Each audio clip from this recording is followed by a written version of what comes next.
له ونشهد أن محمدا عبده ورسوله الذي أرسله بالحق بشيرا ونذيرا وداعيا إلى الله بإذنه وسراجا منيرا فقد قال الله تعالى في كلامه المجيد والفرقانه الحميد أعوذ بالله من الشيطان الرجيم بسم الله الرحمن الرحيم شهر رمضان الذي أنزل فيه القرآن هدى للناس وبينات من الهدى والفرقان إلى الآخر آية. وقال رسول الله صلى الله عليه وسلم يا أبا ذر أن تغدوا فتعلم آية من كتاب الله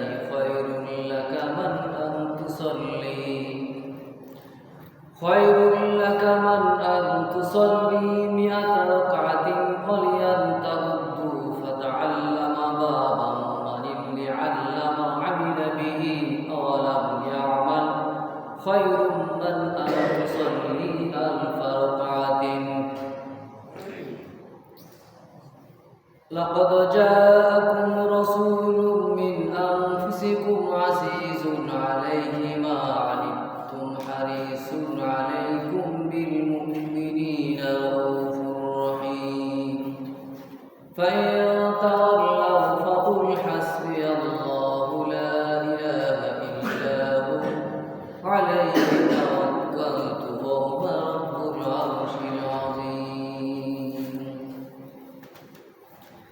إن الله وملائكته يصلون على النبي يا أيها الذين آمنوا صلوا عليه وسلموا تسليما.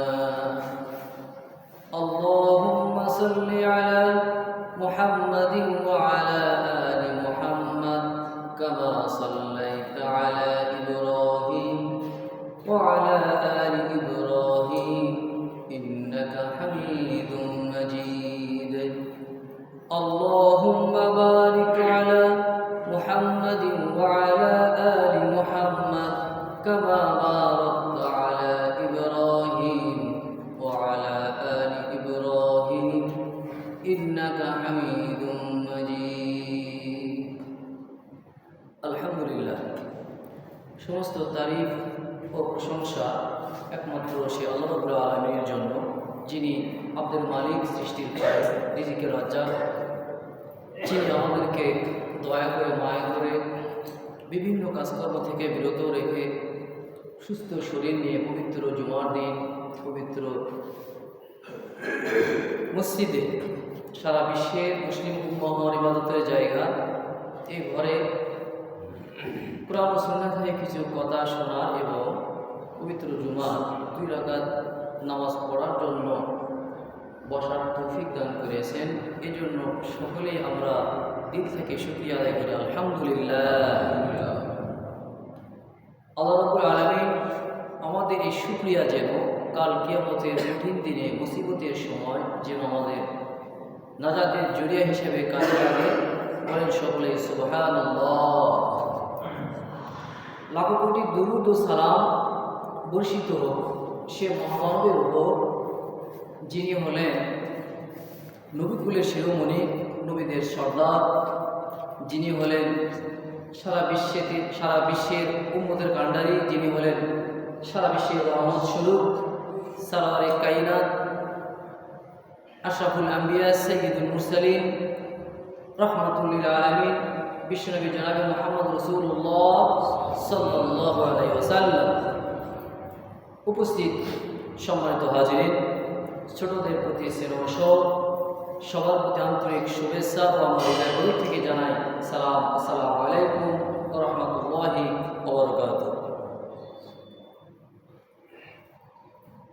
সম্মানিত উপস্থিতি,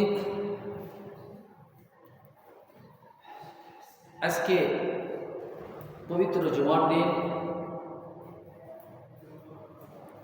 আর আরবি যে মাস চলছে, যে মাসের নাম হচ্ছে কি মাস? শাবান মাস। কি মাস? শাবান মাস। শাবান মাস। তো এই মাসে যে গুরুত্ব আছে, এই মাসের যে ফজিলত আছে, এই ফজিলতগুলো আমি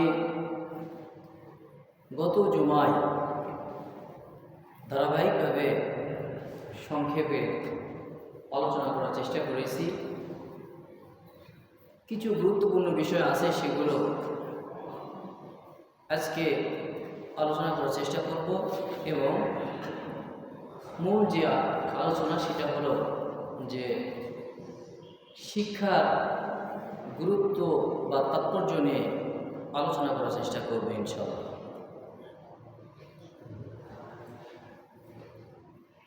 সম্মানিত উপস্থিতি, আল্লাহ রাব্বুল আলামিন পবিত্র কোরআন অবতীর্ণ করেছেন। কেন অবতীর্ণ করেছেন?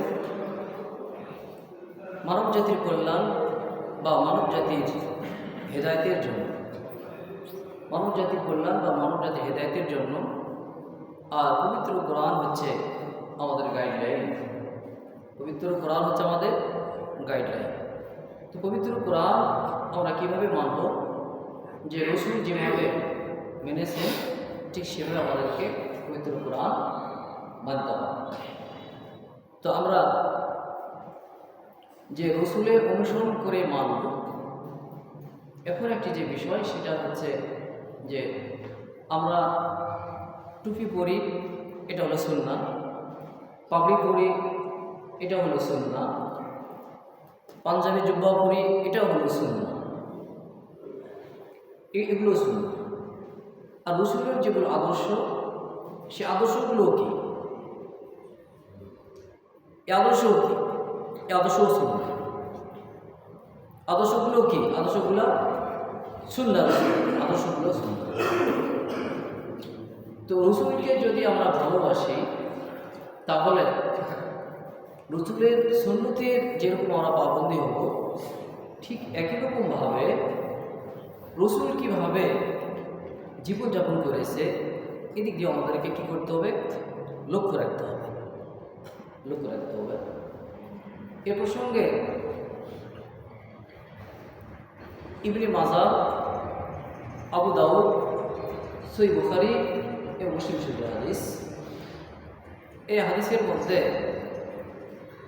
আল্লাহ রাসূল সাল্লাল্লাহু আলাইহি ওয়াসাল্লাম ইরশাদ করেছেন, লাহু বারাকাতুন ওয়া ফাদাইলু ইয়াতাআল্লাকু বিহি বাদুল মাসাইল ফাসমাউহা ওয়া রুহা। আল্লাহ রাসূল সাল্লাল্লাহু আলাইহি ওয়াসাল্লাম ইরশাদ করে বললেন যে এই মাসের মধ্যে অনেক বরকত ও ফজিলত আছে এবং ইহার সংশ্লিষ্ট কতিপয় মাসালাও আছে। উহা শুনুন এবং স্মরণ রাখুন। আল্লাহ রাসূল কি বলেছে? যে এই মাসের মধ্যে অনেক বরকত ও ফজিলত আছে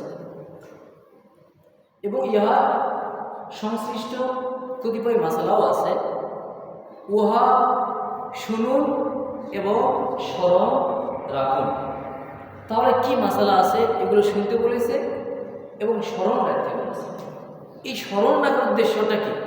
স্মরণ রাখার উদ্দেশ্যটা কি? আমাদের কি করতে হবে? বাস্তব জীবনে আমলে নিয়ে আসতে হবে। বাস্তব জীবন আমাদের আমলে নিয়ে আসতে হবে। এই আমলে নিয়ে আসার জন্যই এখানে আল্লাহ স্পষ্টভাবে বলেছেন যে উহা শুনুন এবং স্মরণ রাখুন। এখন আমরা যে এই মাসে বরকত আছে, এই মাসে ফজিলত আছে, ওয়া শোনার কথা এবং স্মরণ রাখার কথা। আর স্মরণ এই জন্য রাখার কথা বলা হয়েছে, সেটাতে বলা হয়েছে যে শাবান মাস রমজান মাসের কি সূচনা, এই সূচনার জন্য এই মাসটাকে গণনার নির্দেশ দিয়েছে আল্লাহ। কি করতে নির্দেশ দিয়েছেন? গণনা, মানে কখন শেষ হবে, কখন রমজান শুরু, আমাদের তো প্রিপারেশান প্রস্তুতির ব্যাপার আছে। তো এই জন্য এখানে এই শাবান মাসটাকে আল্লাহ রাসূল সাল্লাল্লাহু আলাইহি ওয়াসাল্লাম যেভাবে বোঝাইছেন সেটা হলো যে এই মাসে, এই শাবান মাসটা হচ্ছে রমজানের সূচনা, রমজানের সূচনা। এই জন্য আল্লাহ রাসূল এই মাসটাকে গণনার কথা বলেছেন। আচ্ছা, এরপরে বললেন যে এই মাসের মধ্যে বরকত আছে এবং ফজিলত আছে। এই মাসের মধ্যে কি আছে? বরকত আছে এবং ফজিলত আছে। এই মাসের মধ্যে যে বরকত আছে এবং ফজিলত আছে সেখানে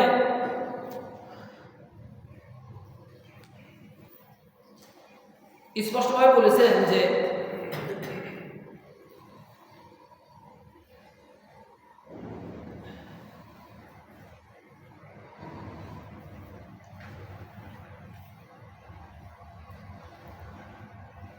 وقال عليه الصلاة والسلام إذا كانت ليلة النصف من شعبان فقوموا ليلة وصوموا يومها, যে এই মাসের মধ্যে একটি রাত আছে, এই মাসের মধ্যে একটি দিন আছে বা একটি রাত আছে। দিন এবং রাত এই দুটো মিলেই তো দিন রাত 24 ঘন্টা। তো এই রাতে, এই দিনে সূর্যাস্তের সঙ্গে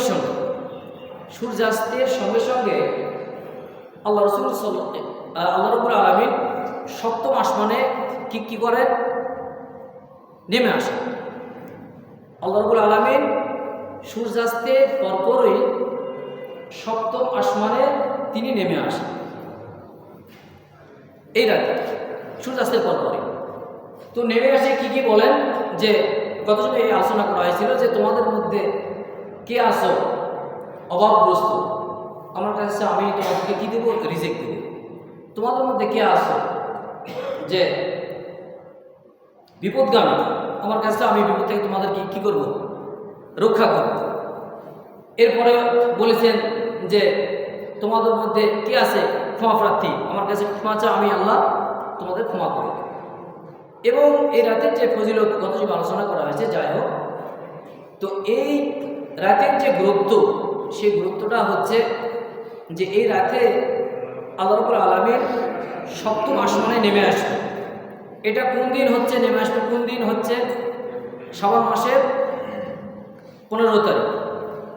শাবান মাসের 15 তারিখ। এই হাদিসগুলো আবু দাউদ, ইবনে মাজাহ, সহিহ বুখারী এবং মুসলিম শরীফের মধ্যে আছে। অপরদিকে বাইহাকি ও ইবনে মাজাহর মধ্যে উল্লেখ আছে।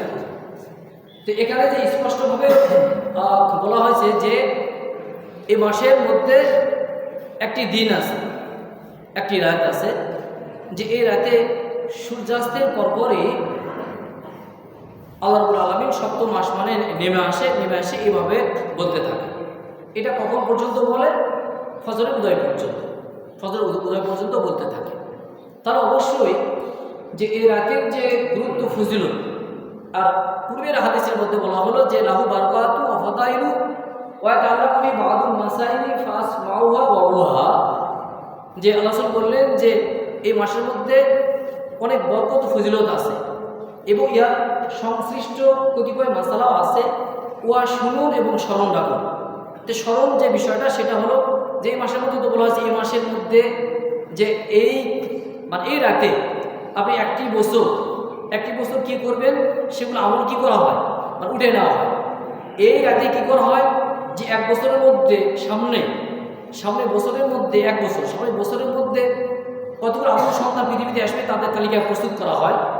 এই সামনের বছরের মধ্যে কতগুলো মানুষ পৃথিবী থেকে বিদায় নেবে তাদের তালিকা প্রস্তুত করা হয়, এই রাতে স্পষ্ট হবে। তাহলে এই হাদিসগুলো কোথায় আছে? আবু দাউদ, ইবনে মাজাহ, সহিহ বুখারী এবং মুসলিম শরীফের হাদিস স্পষ্টভাবে আছে। এখানে বলা হয়েছে তাহলে এই মাসের গুরুত্ব, তাহলে এই রাতে এগুলো ফয়সালা হয় এবং এই রাতেই সপ্তম আসমানে তিনি আল্লাহ আসেন এবং আমাদের উদ্দেশ্য করে বলেন যে তোমাদের মধ্যে কে আসো অভাবগ্রস্ত, কে আসো বিপদগামী, কে আসো ক্ষমাপ্রার্থী। এবার বলতে থাকেন। তাহলে এই মাসে স্পেশালভাবে একটি গুরুত্ব আছে। এই রাতের 15ই শাবান অর্থাৎ কোন দিন হচ্ছে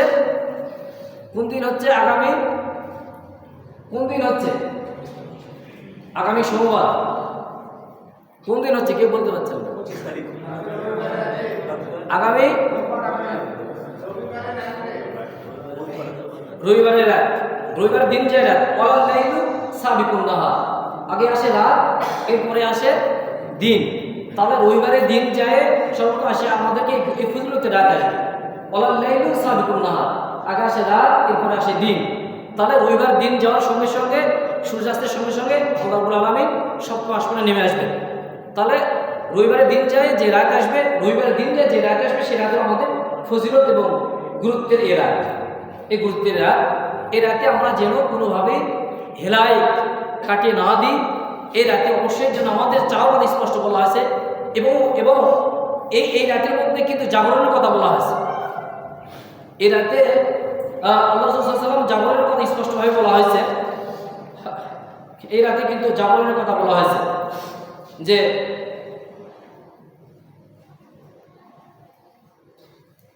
وقال عليه الصلاة والسلام لا يتقدم من أحدكم رمضان بصوم يوم أو يومين إلا يكون رجلا أن يكون يصوم يوما فليصوم। যে মানে এই রাতে কিন্তু জাগরণের নির্দেশ দিয়েছেন আল্লাহ রাসূল সাল্লাল্লাহু আলাইহি ওয়াসাল্লাম, যে এই রাতটাকে কি করতে হবে, আমাদেরকে জাগরণ করতে হবে এবং জাগরণ করার মধ্যে আমাদের কি করতে হবে, আমাদেরকে চাইতে হবে। যাই হোক, এখানে যে একটি মূল যে বিষয় সেটা হচ্ছে যে আমাদের মধ্যে অনেক মানুষ আমরা আছি যে 5 ওয়াক্ত নামাজ, এটা ফরজ আইন 5 ওয়াক্ত নামাজ। এই 5 ওয়াক্ত নামাজ পরে যেগুলো নফল নামাজ আছে, নফল নামাজ পড়তে হবে। এই নফল নামাজের যে গুরুত্ব সেটা হলো যে ফরজের সহায়ক। অনেকের যার ফরজ কাজা আছে, নফল দ্বারা কি হয়, সেটা পরিপূর্ণতা অর্জন করে বা লাভ করে, মানে পরিপূর্ণ হয়।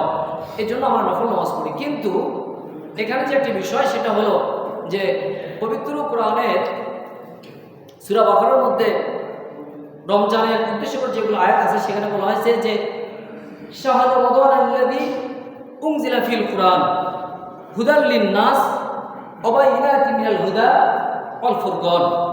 যে রমজান মাস হলো সেই মাস যে মাসে পবিত্র কোরআন অবতীর্ণ করা হয়েছে। হুদাল লিন-নাস, মানুষের জন্য হেদায়েত, সত্য পথ যাত্রীদের জন্য সুস্পষ্ট পথ নির্দেশ। অবাইনাতিনাল হুদা ওয়াল ফুরকান, আর সত্য আর মিথ্যার মধ্যে পার্থক্য করে দিয়েছে কোথায়, পবিত্র কোরআন। তো সত্য আর মিথ্যার মধ্যে পবিত্র কোরআন পার্থক্য করে দিয়েছে। যদি আপনি কোরআনের অর্থ বুঝে না পড়ে তাহলে কিভাবে বুঝবেন কোনটা সত্য আর কোনটা মিথ্যা, কোনটা অন্যায় আর কোনটা নেই, কি করে বুঝবেন? এ প্রসঙ্গে একটি হাদিস ইবনে মাজার মূল কিতাবের 219 নম্বর হাদিস। এই হাদিসের মধ্যে আল্লাহ রাসূল সাল্লাল্লাহু আলাইহি ওয়াসাল্লাম বলেছেন, আর আবিজার قال لرسول الله صلى الله عليه وسلم يا أبذر لأن تغدو فتعلم آية من كتاب الله خير لك من أن تصلي 100 ركعة ولم تغدو فتعلم بابا من ليعلم عمل به أو لم يعمل خير من أن تصلي 1000 ركعة। ইবনে মাজার মূল কিতাবের 219 নম্বর হাদিস। এই হাদিসে আল্লাহ রাসূল সাল্লাল্লাহু আলাইহি ওয়াসাল্লাম হযরত আবু যার রাদিয়াল্লাহু আনহুকে উদ্দেশ্য করে বললেন যে, হে আবু যার, পবিত্র কোরআনের 2টি আয়াত, কয়টি আয়াত? 2টি আয়াত এখানে অধ্যয়নের কথা বলা হয়েছে। যে যদিও বা পবিত্র কোরআনের সর্বপ্রথম যে আয়াতটি অবতীর্ণ হয়েছিল সে আয়াতের শিক্ষা তাকে দিয়ে ইকরা বিসমি রাব্বিকাল্লাযী খলাক। আল কিরাআতু মানে পড়া, আল কিরাআতু এটা হলো মূল শব্দ, আল কিরাআতুল মূল শব্দ। আল কিরাতু এটা হলো মূল শব্দ, করা করাত, করতা করতি, যে এই শব্দ দ্বারা পড়ার কথা বলা হয়েছে। আর এখানে যে শব্দটি ব্যবহার করা হয়েছে শব্দটি হলো দুইটি আয়াত অধ্যয়ন। এখানে পড়া আর অধ্যয়নের একটি পার্থক্য। অধ্যয়ন শব্দ অর্থ হলো এখানে অর্থ বুঝে পড়তে হবে, যে বলা হলো খয়রুম মান আনতুসাল্লি মিয়াতা রাকাতিন ওয়ালিয়াম তাগুতু ফাতাল্লাহ বাবা মানিলিয়া আল্লামা, যে আবুদর তুমি যদি কোরআনের দুইটি আয়াত অধ্যয়ন করো, দুইটি আয়াত যদি অধ্যয়ন করো তাহলে 100 রাকাত, কত রাকাত? 100 রাকাত নফল নামাজ পড়ার চেয়ে উত্তম বলে সুবহানাল্লাহ। দুইটি আয়াত করতে অধ্যয়ন করতে, অর্থাৎ অর্থ বুঝে পড়তে হবে। এখানে যে বলা আছে হুদাল লিন্নাস ওয়া বাইনাতিন হুদাল ফুরকান, যে পবিত্র কোরআন যে সত্য আর মিথ্যার মধ্যে পার্থক্য করে দিয়েছে। তো কোনটা সত্য কোনটা মিথ্যা যদি অর্থ না বোঝেন কি করে বুঝবেন?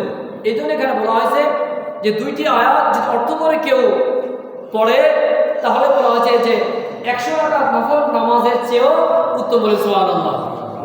এরপরে পরের যে লাইনে সেখানে বলা হয়েছে যে বাবা মানিল আল্লামা আমিলা বিহি আওলাম ইয়ামা, সে এটাকে আমল করুক আর না করুক। আওলাম ইয়ালাম না আওলাম ইয়ামা, আওলাম ইয়ামাল আমি শব্দ আওলাম ইয়ামাল, অর্থাৎ সে আমল করুক আর না করুক, আমল করুক আর না করুক খয়রুম মান আনতুসাল্লি আলফা রাকাতিন, সেই 100 রাকাতের সওয়াব আমল দেয়া বলেন সুবহানাল্লাহ। তাহলে যে ইলম অর্জন করার যে ফজিলত গুরুত্ব এখানে স্পষ্ট হবে। সহিহ ইবনে মাজাহ, সহিহ ইবনে মাজাহ মূল কিতাবের 219 নম্বর হাদিস, হযরত আবু যার রাদিয়াল্লাহু আনহু উদ্দেশ্যে রাসূল সাল্লাল্লাহু আলাইহি ওয়াসাল্লাম বলেছেন যে দুইটি কোরআন আয়াত অধ্যয়ন করা, অর্থ বুঝে অধ্যয়ন করা, তো বলা হলো কি 100 রাকাতের নামাজ পড়া আছে উত্তম বা সমতুল্য। পরের লাইনে বলা হলো যে সেটাকে আমল করুক আর না করুক, অধ্যয়ন করার পর সে আমল করুক আর না করুক 100 রাকাতের সওয়াব তার আমলনামায় দেওয়া হয় বলে সবাই সুবহানাল্লাহ। তাহলে এখানে অবশ্যই আমাদেরকে যে সামনে যে রমজান আছে, এই রমজান থেকে আমরা কি নিই? আমরা শিক্ষা নিই। রমজান থেকে কি নিই? আমরা শিক্ষা নিই। তো রমজান থেকে আমরা যে শিক্ষা নিই, শিক্ষাটা কি অধিকাংশ বাংলাদেশের অধিকাংশ জায়গাতে, যদিও বা এই মসজিদ গত রমজান প্রথম মসজিদ ছিল, মানে গত রমজান প্রথম রমজান ছিল, এই মসজিদে প্রথম রমজান ছিল, এবার এটা হলো দ্বিতীয় রমজান। এই মসজিদের এই রমজান হচ্ছে দ্বিতীয় রমজান। তো প্রথম রমজানের এই মসজিদের যে ইতিহাস হলো যে কোরআন পড়ার জন্য এখানে আহ্বান করা হয়েছিল, আল্লাহর কোনো বান্দা সাড়া দেননি, দিয়েছেন একজন বান্দা, সে বান্দা পরে হারিয়ে গেছিল। তো যাই হোক, যদি আপনারা না বোঝেন সে বিষয়টা আলাদা, কিন্তু বাংলাদেশ অধিকাংশ মসজিদে এরকম একটা গ্রুপ করে কোরআন পড়া হয়। তো সেটা কোরআন পড়া সেটা তো বাধ্যতামূলক, ফরজে আইন, বা নামাজ পড়ার জন্য যতটুকু আপনার কোরআন সেটাকে সহিভাবে শিখতে হবে। এই সহিভাবে শেখার জন্য আলোচনা করা হয়েছিল, যে মতন বলা হয়েছে কি যে আলহামদুলিল্লাহ, সমস্ত প্রশংসা সে আল্লাহ রাব্বুল আলামিনের। যদি আপনি বলেন যে আলহামদুলিল্লাহ, অনেকে মানে আলহামদুলিল্লাহ বলেন, তাহলে কি সমস্ত শেয়ার খাবার আল্লাহর জন্য নাউযুবিল্লাহ মিন যালিক। তাহলে যদি সহিভাবে না পড়েন তাহলে অর্থ পরিবর্তন হবে, তাহলে কি না কোনো সওয়াব নাই। এটাকে বুঝতে হবে আমাদের, কোনো প্রকার সওয়াব নাই, বরং সে লানত করবে, এটা লানত হবে। কোরআন তো পড়লে আপনাদের সাফাত করবে, কিন্তু সাফাত না করে যদি বরদোয়া করে তাহলে তো ঝামেলা। তো এই জন্য কী করতে হবে? কোরআন সহিভাবে পড়তে হবে, শিখতে হবে। এরপরে কিছু মাসলা অর্থাৎ কোরআনের কিছু আয়াতের অর্থ যেগুলো প্রয়োজন সেগুলো আয়াত জানতে হবে। যদি জানেন তাহলে এখানে ফজিলত কি বলা হলো যে তাহলে আপনি 2 রাকাত নফল নামাজ পড়া নিয়ে কেন ব্যস্ত থাকবেন? এগুলো অধ্যয়ন করুন, এগুলো অধ্যয়ন করেন, কোরআন আয়াত অধ্যয়ন করুন, অর্থগুলো বোঝেন, জানেন, এগুলো অধ্যয়ন করেন। তাহলে কি বলা হয়েছে যে 100 রাকাত সওয়াব তারা আমায় দেওয়া। তো এই জন্য আমাদেরকে কি করতে হবে? যে কোরআন সহিভাবে ততটুকু শিখতে হবে, সহিভাবে ততটুকু আমার নামাজের জন্য প্রয়োজন। আর অবশ্যই যেগুলো বিশেষ প্রয়োজন আমাদের, সেটা হলো কি আমাদেরকে অর্থ জানতে হবে। তার অর্থ যদি জানি তাহলে ফজিলত। অর্থ জানলে কি ফজিলত আছে, অনেক ফজিলত, এটা অনেক ফজিলত। এখানে একটি বিষয়, বা যদিও বা এরকমভাবে আপনাদের সামনে বলা হচ্ছে কিনা আমি জানি না, আল্লাহ মাফ করবেন, যে নামাজ পড়লেন নফল নামাজ, সে নামাজ কবুল হচ্ছে কি না সেটা তিনি আল্লাহ ভালো জানেন। সেখানের মধ্যে অনেক রুকু তাসবিহ ঠিক মতন করতে হবে, সহিভাবে পড়তে হবে, সহিভাবে পড়তে হবে। সেগুলো যদি না হয় হয়তো নামাজ হয়তো বা কবুল হচ্ছে না। কিন্তু এখানে যদি কোরআনের 2টি আয়াত যার অর্থ যদি বুঝে পড়েন, তাহলে সেই 100 রাকাত নামাজে সব পাচ্ছেন কি না, তাহলে পাচ্ছে। অবশ্যই এখানে কি আছে, অনেক গুরুত্ব এবং ফজিলত আছে। তো আল্লাহ রাব্বুল আলামিন অবশ্যই যেন আমাদেরকে কোরআনের অর্থ প্রয়োজন, যেগুলো প্রয়োজনীয় অর্থ বুঝে যেন অবশ্যই আমরা কি করতে পারি, অর্থ বুঝে যেন আমরা কোরআন কি করতে পারি, পড়তে পারি যতটুকু আমাদের প্রয়োজন। তাহলে এগুলোর কি অনেক ফজিলত এবং অনেক কি আছে, গুরুত্ব আছে, অনেক গুরুত্ব আছে। উদাহরণ হিসাবে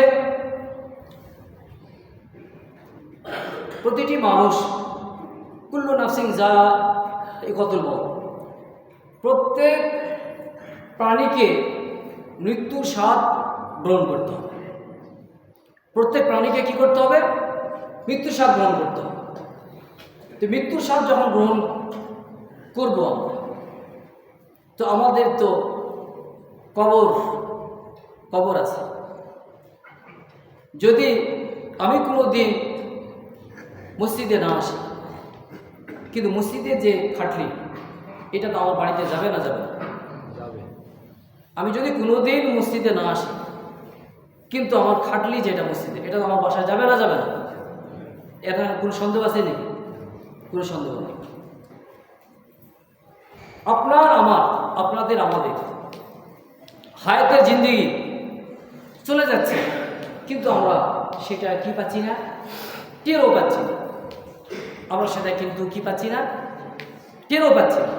কিন্তু আমরা যদি উপলব্ধি আমরা উপলব্ধি করি, তাহলে কিন্তু সময়ের গুরুত্ব আমরা বুঝতে পারবো, অন্যথায় আমরা বুঝতে পারবো না। উদাহরণ হিসাবে কবরে যাবেন, সেখানে সওয়াল জবাব আছে, সওয়াল জবাব আছে কি না? কার জন্য রাখবেন সওয়াল? প্রশ্ন করবে, বাংলাতে করবে না, ইংরেজিতে করলেও হয়তো মানে ইংরেজিতেও করবে না। প্রশ্ন বাংলা করবে না, প্রশ্ন মানে ইংরেজিতেও করবে না, প্রশ্ন করবে কিসে? আরবিতে প্রশ্ন। আরবি মাস, শ্রাবণ মাস, অধিকাংশ মানুষ আফসোস এই মাসের নাম অনেকেই আমরা জানি না, অনেকেই আমরা জানি, সত্য কথা, আমরা অনেকেই কি করি না, এই মাসের নাম, আরবির নাম জানি না। কিন্তু সারা বিশ্ব, শুধু মুসলিম সম্প্রদায় না, অন্যান্য যেগুলো ধর্মাবলম্বী লোক আছে, তারাও তাদের ধর্মের উপাসনা করে না, তাদের ধর্মের উপাসনা। আমরা আমাদের ধর্মের উপাসনা করি। তো আমাদের ধর্মে স্পষ্টভাবেই বলা আছে যে প্রশ্নটা হবে আরবি, প্রশ্নটা হবে কি, আরবি প্রশ্ন করা। কিন্তু আরবি প্রশ্ন করা হবে, কবরের তো দূরের কথা, বর্তমান এখন যে নামাজ পড়ব, এই নামাজের মধ্যে আমরা অনেকেই কোরআন সহিভাবে পড়তে পারি,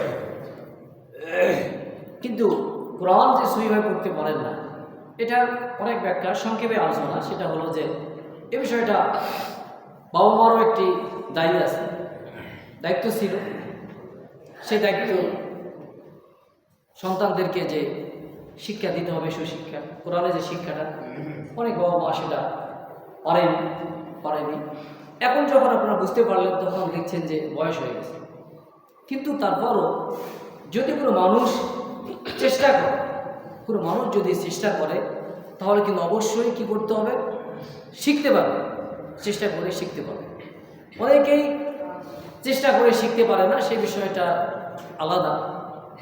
আমার এই মসজিদে প্রতি ফজরে একটি করে সূরা মশক করা হয়, এর মধ্যে